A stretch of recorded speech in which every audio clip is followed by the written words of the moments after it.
Welcome once more, practitioners, to High Magic Practices. We return now to the Key of Solomon, moving from the beneficent and expansive realm of Jupiter into territory far more austere and formidable. This episode examines the Seven Pentacles of Mars, whose purpose ranges from invoking martial spirits and achieving victory in conflict to healing grave illness and protecting the operator from all manner of assault. A duality that reveals the profound paradox at the heart of Martian magic. Mars occupies the fifth sephira, Gevurah, the sphere of severity, strength, and the divine force that cuts away all that is weak or corrupt. In the Kabbalistic system, Gevurah is governed by the divine name Elohim Gibor, the mighty God. Its intelligence is Raphael, its spirit is Bartzachiah, the harsh and iron-willed ruler of the Red Planet. Here we find the sharpest register shift in our series, from Jupiter's grace and measure to Mars's uncompromising edge. And in these seven pentacles, we encounter not merely the planet of war and destruction, but the scalpel that severs illness as it severs enemies, the force of will made manifest in iron and fire. Seven pentacles carry that edge, and we take them in order. The First Pentacle of Mars serves the practitioner for invoking the spirits of the nature of Mars themselves. Its design bears mystical characters particular to Mars, along with 4 angel names inscribed in careful arrangement: Madimiel, Bartzachiah, Eschiel, and Ithuriel. These are the beings of Gevurah's court, the angelic intelligences through which the Martian force flows into our sphere. To draw this pentacle upon virgin parchment and to pronounce these 4 names in the proper hour is to call forth those spirits whose nature it is to strengthen resolve, to sharpen judgment, and to kindle the righteous force of will. The pentacle itself becomes a beacon, a sigil through which the operator establishes direct contact with the Martian hierarchy. This is foundational work. The first step in planetary magic is always to call upon the proper spirits in their proper order. With the Second Pentacle comes a profound paradox. This talisman serves with great success against all kinds of diseases when applied unto the afflicted part of the body. Here we encounter the revelation that lies at the heart of Gevurah's nature. The uninitiated may suppose Mars to govern only violence and ruin, yet the cutting force that strikes down an enemy is the same force that cuts away the corruption of sickness from the flesh. A surgeon's blade partakes of Mars. The cautery that severs diseased tissue from sound flesh is Martian work. The Second Pentacle embodies this truth, that severity applied with knowledge becomes healing, that the sharp edge wielded with compassion and skill transforms suffering into health. The practitioner who understands Gevurah understands that destruction and restoration are not opposites, but expressions of a single principle, the elimination of all that obscures or degrades the whole. Upon the Third Pentacle of Mars are marked the names of God the All-Powerful, rendered in their full ceremonial form.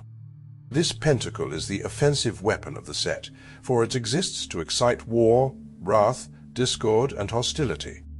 It is also employed for resisting enemies and striking terror into rebellious spirits who would defy the operator's will. Where most of the Mars pentacles are defensive or operational, the third is unambiguously aggressive, a direct assault upon the will of adversaries. The divine names inscribed upon it are not merely decorative but functionally operative, as if the names themselves were being sent forth as warriors into the astral conflict. When we examine the entire septenary of Mars pentacles, we find that only the third and fourth are explicitly martial in their application to conflict. The others tend toward protection, invocation, or operation upon nature itself. This distribution reflects a mature understanding of Martian force, that it is not always to be employed in offense, but rather as a reserve of strength held in readiness. At the heart of the entire series stands the Fourth Pentacle of Mars, which concerns the highest application of Martian force, the achievement of victory in war without doubt. At its center is inscribed the great name AGLA, a notaricon, a divine name formed from the initials of Hebrew words, in this case, Ata Gebor Leolam Adonai. You are mighty forever, O Lord. To the right and left of AGLA appear the letters of Yod-He-Vav-He, the most sacred name of the divine, while above and below is inscribed El, the name of divine strength itself. The pentacle's border contains the words of Psalm 110, verse 5, "The Lord at your right hand shall strike even kings in the day of his wrath." This is one of the most explicitly martial verses in the entire Psalter, a passage that frames the divine right of the operator through the investiture of God's own warrior power. The layering of these names, the notarikon AGLA, the tetrad Yod-He-Vav-He, the simple strength name El, creates a convergence of divine authorities, each reinforcing the others. To carry this pentacle, to speak these names in the moment of conflict, is to align oneself so thoroughly with divine severity that victory becomes inevitable. Written upon virgin parchment or paper, the Fifth Pentacle of Mars bears a virtue that distinguishes it from every other Mars pentacle. It is terrible unto demons. At its very sight they will obey the operator, for they cannot resist its presence. This is not obedience achieved through the operator's own authority, for the magician is yet mortal and limited in power, but obedience compelled by the force of the pentacle itself, which stands between the realm of divine names and the realm of demonic compulsion. The demons perceive the pentacle and recognize that it bears the imprint of authority they cannot contradict. Their resistance crumbles not before the magician, but before the weight of the sacred geometry inscribed in the pentacle's form.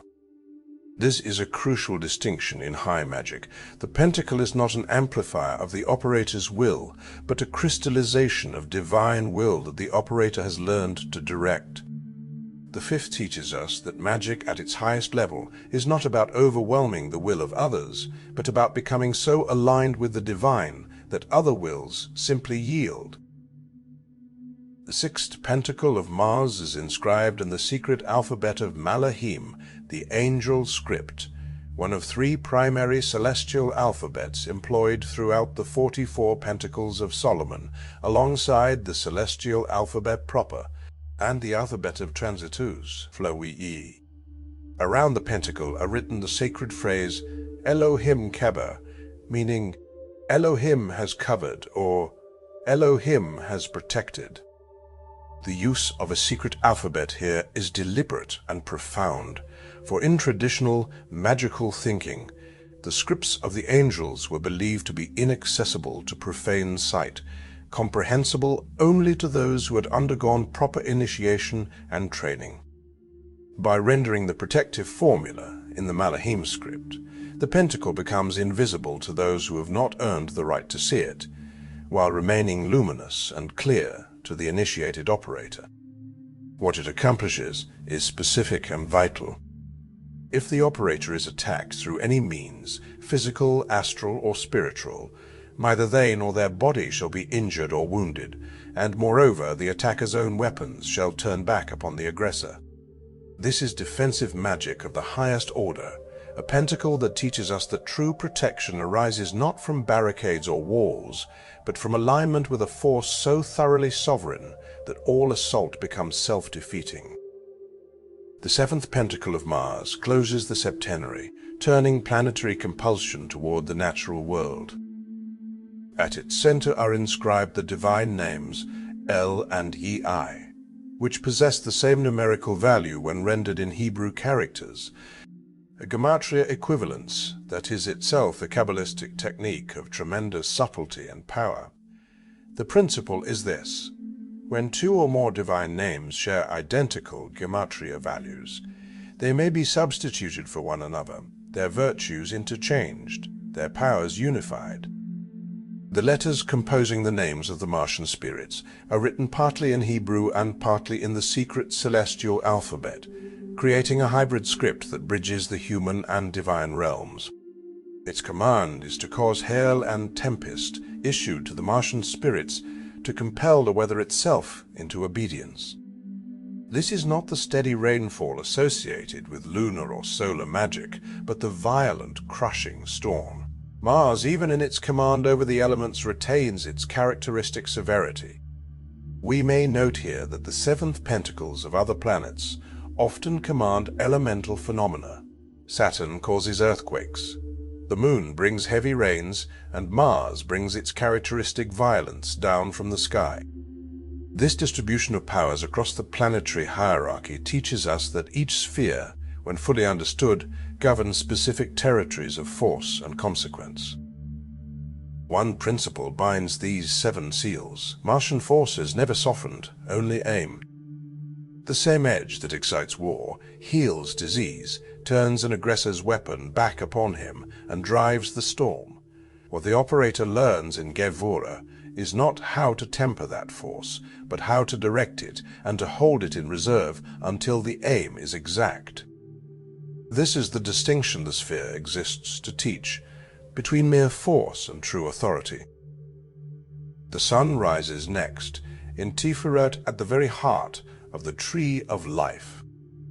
There we meet the divine name Yod-He-Vav-He Eloah Vedaat, the intelligence Nahil, and the spirit Surat, whose number is the notorious 666. Its pentacles reach toward divine majesty, kingship, invisibility, and the presence of Metatron, held by tradition to be the highest of all angels. If you enjoyed this video, please like and subscribe to High Magic Practices. It helps us carry this work to all those who seek it. To our Patreon supporters around the world, whose contributions make this series possible, we are grateful for every part of that commitment. By the names of power inscribed in iron and fire, by the authority of Gevurah that cuts through all resistance, we seal this teaching. May victory attend your righteous endeavors, may divine protection surround you in every step, and may healing and strength be granted to you in body, mind, and spirit. Until next time, may your path be guided by wisdom and your work crowned with success.